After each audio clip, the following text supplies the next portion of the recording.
Hello and welcome. In this video, we're going over the game Neon Nights. Neon Nights is still in development and will release publicly for paid access on November 26. Neon Nights is an online multiplayer action roguelike game. You and up to 3 others can go travel different areas, fight hordes of enemies, and battle tough bosses. While doing all this, it will get difficult, but don't worry, you'll be able to pick up and find a bunch of weapons, gear, and items to help you during your journey. During a match, you can also find vending machines and a few shops that NPCs run. These can give you some items, ammunition, health, currency, and more. Some of the more important items you'll find during a run will come from shops and NPCs. These items are not permanent, and when you do end the run by either dying or exiting, these will disappear. Don't worry though, you'll be able to regain them on your next run. However, this doesn't mean everything has to disappear. If you find a firearm that you enjoy, or maybe you found a melee that's really awesome and you want to keep it, all you have to do is battle the boss and make sure you don't die. Once a floor has completed, these items such as weapons and gears can be kept as long as your backpack has enough space. If your backpack is completely full, you can dismantle some of your other weapons that you might not want anymore. The final major part of a run is going to be experience gain. Experience will go towards your level up bar, and as you level up, you'll gain some skill points. With those skill points, you can unlock some new skills. These are passives that will help you along the way, and you don't have to worry about them ever being removed because unlike items, these are permanent to your character. Now, let's take a step back and go over the hub. The hub is a housing area for all of the players and many shops that the players can interact with. The first area we'll cover is called the Forge. Forge is an area where you can mess around with your weapons. You can change your stats, you can apply some quirks, or you can alter their appearance. You can also dismantle them for shards. Shards are the actual quirks of a weapon. So if you have a weapon with a specific quirk, like let's say charm, then if you dismantle it, you can have it as a shard and it'll stay in your backpack. If you get 3 of them, you can reapply it to a new weapon that you really like. The next area is a weapon shop. It has a few deals here and there. There's a daily and there's also a special deal. This will rotate. There's a timer that you can see in the shop, and the shop is fully random. So if you're trying to get something very specific, it might actually be pretty difficult to do here. The next area is the clothing shop where players can buy some cosmetics, change up their look, and buy some extras. There's also deals in this shop as well where players can buy a full set of accessories. If you're a little low on cash, go to Moko. Moko is going to be the little ATM machines around the area, and you can sell your extra junk that you don't need anymore, such as your weapons, melees, and gear. Or you can buy currency with Robux. Lastly is going to be the firing range. The firing range is an area where you can test all of your weapons. There's still a lot more in the hub, such as your mailbox and a few of the NPCs that you'll meet along the way, but other than that, this is the major points of the hub. The last thing we'll go over are the runs themselves.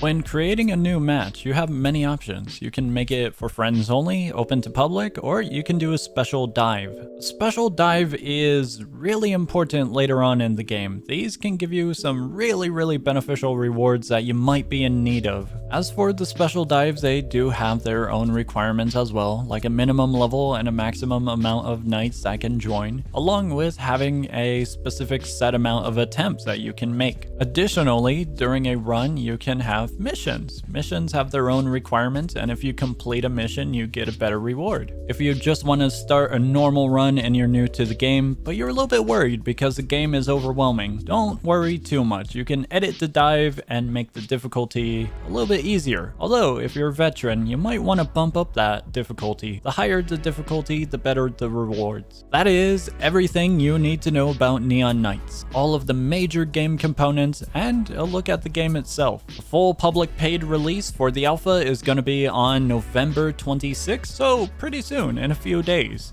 All of the information is down below in the description if you do want to check out the game, and I hope this video has been helpful and informative. That's going to be all from me, and I will see ya.